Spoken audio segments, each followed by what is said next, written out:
and it's going on already. You're live. Go for it. Yeah. Welcome to the world of dust.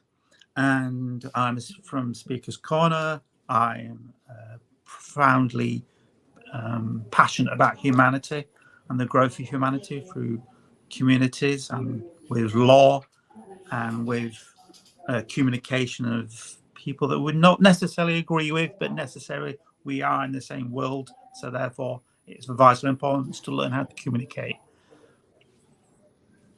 That's me. Oh, Chris, is it my turn? I am Khaled. I'm a Muslim, and I'm wearing funky clothes, Jordanian clothes for the hot weather. Or are you a doctor?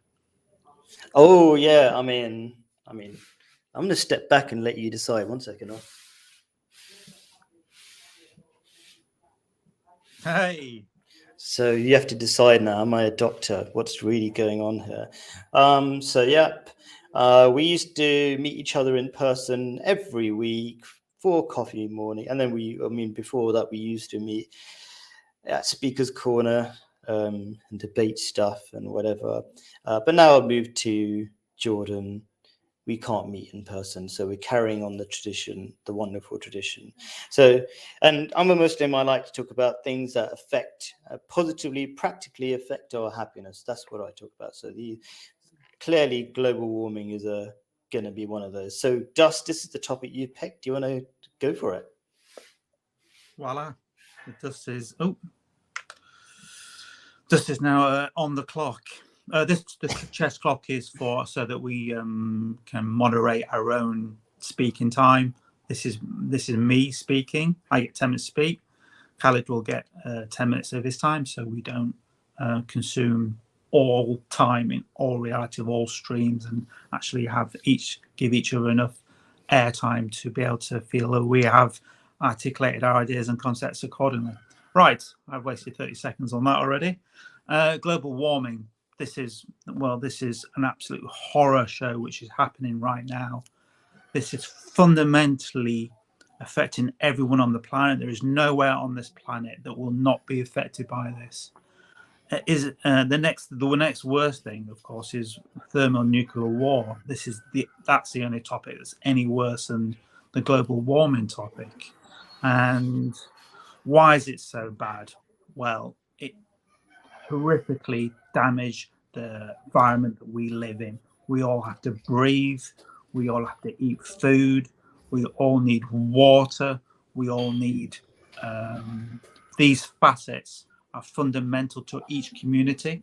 And when you take away or reduce dramatically each of those things I've just mentioned, absolute despair, absolute horror will transpire from taking away those vital facets of what it means to be a human being, part of the community. And in desperate times, desperate actions will always happen, like war, hatred, theft, and the destruction of morality, humanity, and everything that we hold dear: cultures, society, institutions, education, health, services. Everything will be dramatically reduced, leading to this terrible basic horror, which is the absolute worst we can ever imagine. So global warming, that is the literal, what I've just said is literally the absolute direct effect. So how and why is it happening? Well, it comes down to, I believe, the Abrahamic religions, Christianity, and Saudi Arabia, the Muslim countries, with oil, that is. They have taken it upon themselves. They can't destroy communities through democracy. They can't destroy communities through war, which would be their obvious dream, of course, which is one of their main, not only money makers, but religious fanatic makers through there. So they've taken it upon themselves to use something which they invented, called capitalism. And with capitalism, they have discovered something called oil. And at 5 minutes, I'll pause. We're hearing a lot of noise from your background. Oh, really? There is just a moment. Was it just a murmur or something? It's like There... cutlery, sort of. Oh, Anyway, yeah. That's true because you're next to a kitchen. Okay. oh, I tried there to you close the window, but go. yeah. It is literally. Uh, So the Abrahamic religions have invented capitalism. Capitalism owns the oil companies, and the history of the oil companies have always been to fuel war and to fuel pollution and to fuel the destruction of humanity, because it's not about profit. It is about tearing away the fabrics of society which we all need to live. And it's been known, it's a very simple equation to know that more CO2 that you pump into the environment means that temperatures rise, means not only does it mean dramatic heat waves, dramatic droughts and flooding and all these other terrible things that can and will happen. It also means that farming becomes a nightmare. Food crash, inflation therefore will bloom from that.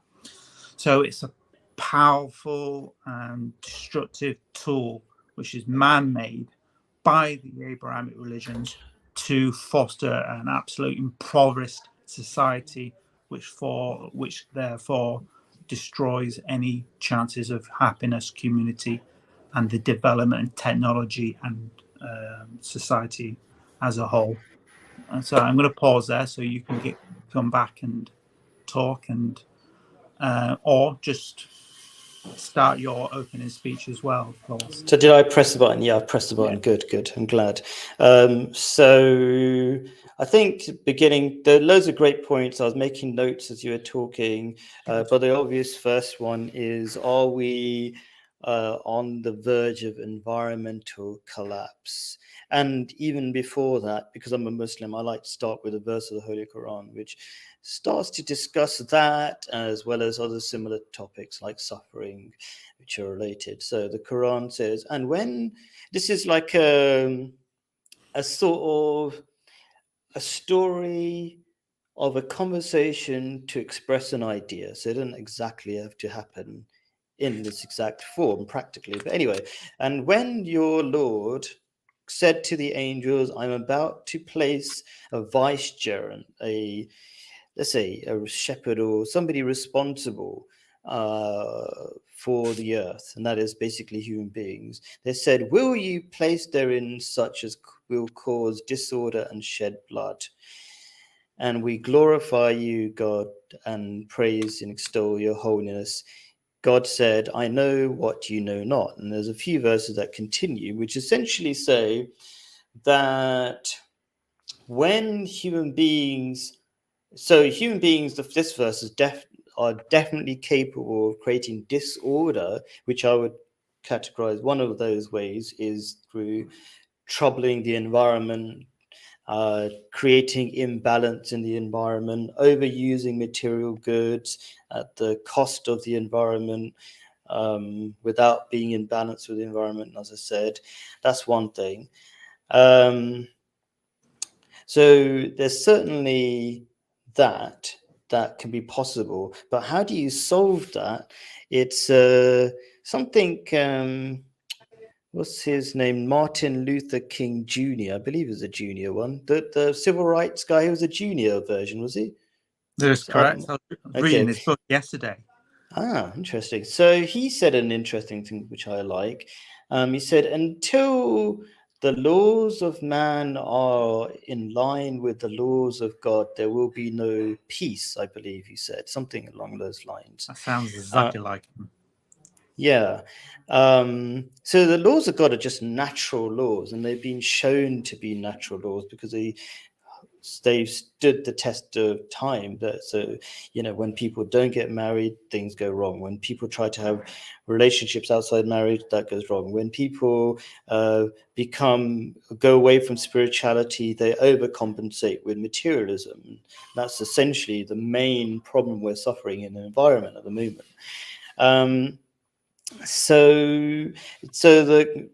In a similar way, the Quran says, God starts by saying, I know what you know not, which is a short answer to, like, there's a higher purpose, there's a reason for why this suffering is acceptable and necessary, and all this destruction is necessary. And then God goes into, in a few verses, a description of the growth of human beings when they know they've identified the names, as the word the Quran describes, of the things that they should head towards, the spiritual values, which are qualities of God, really, that they should work towards, like generosity and things like that. And right now we're suffering from the opposite, which is individualism and selfishness, and that never fulfills. Collecting more and more stuff for yourself never makes you happy. So that's an essential problem. We are overcompensating with materialism. If we had spirituality, it'd fill that hole. Sorry, I'm going to stop you there. I'm just pausing your clock. We're talking about global warming here. Yes. When we talk about capitalism, materialism, I think they're linked, aren't they? I think what I was saying is global warming. The reason is that we're taking goods from the world that we can. I mean, you can start my time again if you like. You see, let me explain it this way. We human beings are part of nature, just like all other animals. Okay, and all other animals seem to manage to live within balance in their environment. I'm hoping this is going to explain it better. So we're not living in balance because we're overly greedy. Okay, and we're overly greedy because we're missing something, because we actually don't need to consume so much. We overeat. I mean, you probably know this, that there were statistics 10 years ago, and I think the statistics probably got worse now, that 1.5 billion people die from obesity, and one is that work? Somebody drilling a hole or something somewhere. Two things. I think you're off subject, but it's your time, so. But yeah, so. Oh, okay, yeah. So, So, and only 1 billion, or relatively only 1 billion, dying from starvation. So we're over consuming, and we could redress that balance, and we wouldn't harm the environment so much. We can live in balance with the environment. We can only do that. But people don't own oil companies. It's oil companies. So let me go through your list, because you said it's oil that's the problem, and oil is fundamentally the cause of global warming. Fundamentally, oil is that oil. People eating food does not. Yeah. So I would say, okay. So the problem with saying oil is a problem, there's a couple of issues with that. So one issue is that oil, in a way, is quite a natural resource. And when you create carbon is also a natural resource, part of the environment. So it's not necessarily bad. In fact, we're getting more greenery than ever before. Yeah. So, I mean, I could be wrong. Neither of us are total experts on the environment, right? But that's a strong argument. And also, very important thing that I think the argument that we stop oil is there's this whole movement, stop oil. It's a Western movement, not taking care of the needs of the poor, who are in developing countries, which oil and coal are the easiest resource to pull them out of their basic needs, so that they can focus more on the environment rather than just surviving. So if we just stop oil, then that will cause a lot of problem for poor people, and us Westerners are not appreciating that because of our privilege of having developed a little bit less dependence on oil. You mentioned a lot of things. I'll quickly go through them. You said, what's it called? Global warming, etc., is the biggest issue. Actually, there's loads of other issues that are impending that could destroy us much faster, like the population population implosion, the lack of children being had. We're halving population very quickly. We've got a meaning crisis, which is why so many people are dying of suicide, because they don't know why they're living, even though they have plenty to live on.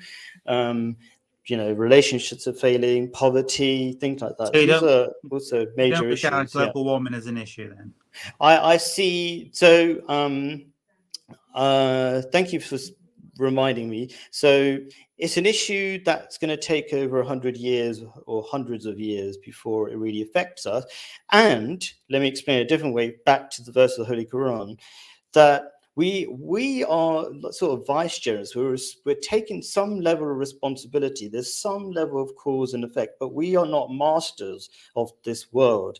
Okay, we are relatively insignificant human beings. So what I'm trying to say here is that we do mess things up, and we can learn from them by becoming more spiritual. So I don't think we will destroy the world. I do think there will be consequences, though, so that we learn from our mistakes. You also said, you said that Abrahamic religions were the cause of this problem. And I would say it's actually the opposite, because, as I said, the cause of the problem is a lack of inner peace, which is making us rely overly too much on materialistic things. And so Abrahamic religions provide the solution, which is spirituality and other very important things like family, which is dying out in the West as they become less religious. So Abrahamic religions are the solution, not the problem. And that's it. I think I've responded to all the interesting, good points you've made. Shall I click the button? Oh, yes. I had to press a bit hard for that time. Just joking. I mean, that's just terrifying what I've just heard. It's truly, truly terrifying. I think it'd be quite interesting. So I assume that, though you don't have to answer this question just yet, you can answer it yes or no. If you can answer just yes or no, then I'll try to nod yes or no. Does your religious leaders instruct you on this topic at all? Yes. They said use less cars and stuff like that. Oh, sorry, not just yes or no. Sorry, go on. Yes. Yeah. So, I mean, so the religious leaders are absolutely hell-bent on encouraging the use of materialism, because Abrahamic religions are very dependent on oil resources for money to keep them funded to fuel their campaign of hate against humanity. That's been the constant theme throughout all of this last 2,000 years, which is this materialism, because there's something called renewables, and renewables is always being attacked because you can't make gross profits. The Abrahamic religions, Saudi Arabia, America, UK, cannot become multi-billionaire trillionaires, which is, of course, means you can't have wars and pay for weapons and pay for nuclear bombs and pay for the misery and horror which you have to do to make society. You have to pay for a horrible society, because if you didn't, therefore we'd have a society where we'd actually have people caring and communicating and growing with each other. You need to attack that, and attacking things costs a lot of money.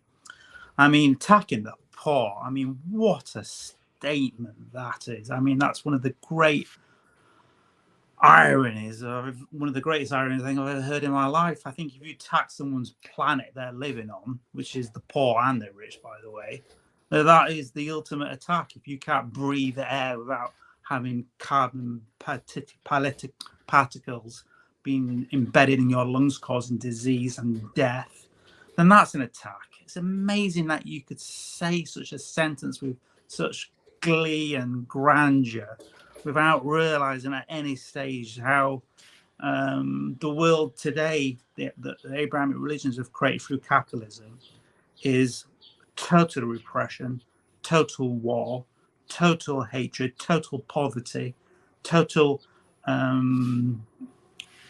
devoiding of being able to enjoy what it is to be a human being.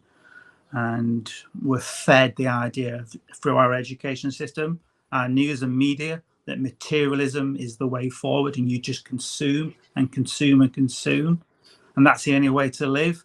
That is fed from the Abrahamic media, and the only other solution to that is, well, you've got to run to religion.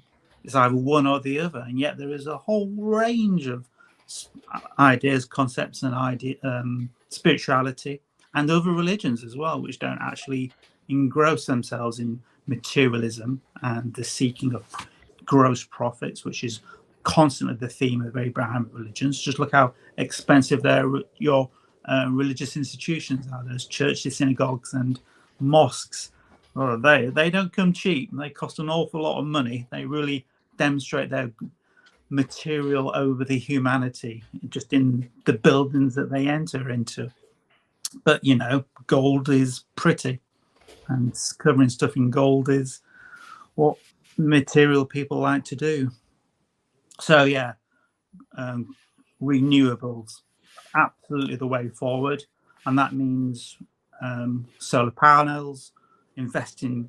Instead of giving tax breaks to oil companies, we should be giving mass tax breaks to technologies to create the world's biggest turbines, the most efficient solar panels.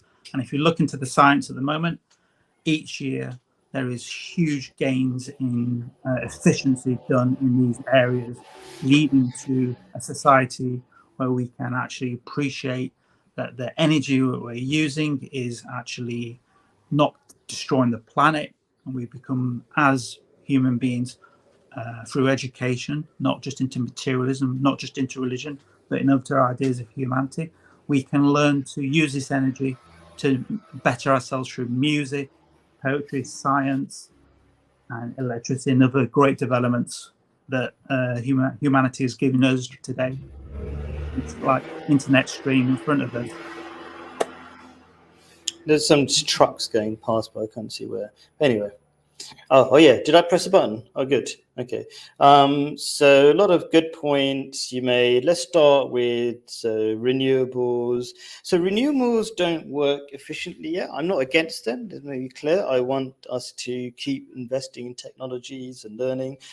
So for example, Germany, I think they spent about 220 billion on renewable technologies. And as soon as Russia turned the gas pipes off and things like that, they couldn't survive. They're really suffering. So that's an experiment that kind of demonstrated that renewables are not ready yet, even in the West. But we should use them to maybe we should go to nuclear power. But there's a lot of problems with that.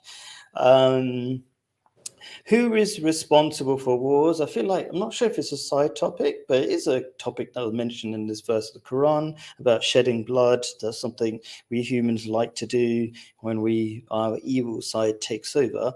And so most deaths is historically, you can only use numbers rather than my theories, historically are through communist countries, which say by their own definition, they are atheist. I mean, somebody might not like that, but that's their own definition. And atheism logically can lead to more deaths because there's no meaning to life. It's just all random. So you lead to nihilism. Nihilism means there is no meaning. There's no value in anything. And therefore killing lots of people doesn't make any difference. So, So I wouldn't say Abrahamic religions have got much to do with war. The money... so I'm an Ahmadi Muslim. And we have the biggest mosque, the oldest mosque. We don't have any oil power. We're not connected to Saudi Arabia. Saudi Arabia persecute us. And so we just collect money from the poor. It's not oil money or anything like that. And as I said before, the poor don't have the technology for renewables, so they need to grow out and develop themselves through oil, just like we have, so that they can reach the same stage as we have, and we should have sympathy with them. That's it. Yeah, I'm pressing. Would you like to round up your side? Then I'll round up my side. The way I like to round up is I agree. Seconds. Yeah, I agree. I think I want to make clear that I agree with you, Dust, that this is a very important topic. We shouldn't belittle it. And the world, I didn't mention this, the world is not indestructible. I kind of did actually. Okay. So we do have to make our best effort. Okay. But doing it in a sort of extremist way that the world's going to just be destroyed tomorrow makes us creates the possibility of dangerous choices. So we have to do it in a sustainable, dangerous choices as in wreaking havoc on the rest of society, and it doesn't work, and then everything else collapses, and then we have even more problems. Like just who are the people who sit in the middle of the roads, whatever, extreme. Just stop oil. just stop oil and stuff like that. So Heroes. middle ground. Islam is the religion of middle ground. So anyway, so it solves the problems in the long term. Yeah. So that's what I'm going to say. All right. I'm going to take the same time as you, if that's okay. I think that seems reasonable. Yeah, I don't. I think you also suggested that really we learn from our mistakes, but if you have to wipe out a whole society to learn from your mistakes, that is not a way to, in any way, to learn from your mistakes. Firstly, or actually treat humanity, because that's billions of people being murdered, just so that someone can stand back and say, well, we could have learned from mistakes there, couldn't we? But in actual fact, it's a very clear path to why these oil companies, who are the sole responsibility for the destruction of this planet, oil companies did that. They did that for, as I described earlier in the last 10 minutes of this talk, which is to punish the world and to cleanse it of what they regard as the scum, which is anybody that's not them. They think that anything that isn't them is an absolute horror, an absolute doesn't have this right to live on this planet. And they articulate that through their contempt for the planet and the humanity we stand upon. Renewables are absolutely, Norway is totally renewable country. And one beautiful, powerful, and significant factor of renewables is that means each community that we experience and see, and that actually is, generates its own power, becoming independent, becoming self-dependent, becoming responsible, learning responsibility. Because we can have renewables on our roofs, renew our wind turbines, meaning that we become economic dependent and learn what it means to be part of a government and the huge responsibility that it comes with being a government. Communities, what time we're doing, communities that can generate their own power is absolutely a happy community. You're not dependent on oil companies that put up prices all the time, stealing your wealth, stealing your humanity, stealing your institutions, and stealing the very environment that you need to live and breathe, and replacing it with poverty, pollution, and despair. So renewables, which is why renewables have never been allowed to happen. And I conclude on that. Thank you. I think... Thank you. And the dust has settled. I wanted to steal that. Oh, you can take it. I'll be honoured if you took that as away. The dust is now settled. We are all dust. We are all dust. Yeah, that's true. Yes, essentially. Yeah. Well, all right, cool. Thank you so much. I'm going to end the stream, but we can just carry on talking. Yeah. Well, I'll just say goodbye. Well, you're going to go on. So thank you very much to the people watching. I hope that was something in here was touched upon, that we can, as human beings, grow together, collective, and grow and talk. And Khaled, is a great honour to be speaking to you. Thank you for this wonderful idea of emanating this PrEP meeting thing we're doing. I mean, that's significant and powerful. I was very honoured that you'd had that thought. And we're going to still call it the PrEP meeting, or PrEP meeting, yeah. But neither of us are PrEP. Come on. They get free advertising. I get free coffee. Okay. Thank you, PrEP. Yeah, so the PrEP meeting. So yeah, so thank you very much. No, but I think that's tremendous for you. Thank you for the robust conversation. I didn't respond to everything you said. I think you came up with loads of good ideas. The thing about Norway and whatever. I think it's good for people to research some of the things we talked about. So yeah, and I don't even completely disagree with you. I think this is we live on the same planet. We've got to work out a solution. Yeah, I mean, the renewable growth, if you Google it, is tremendous in the UK.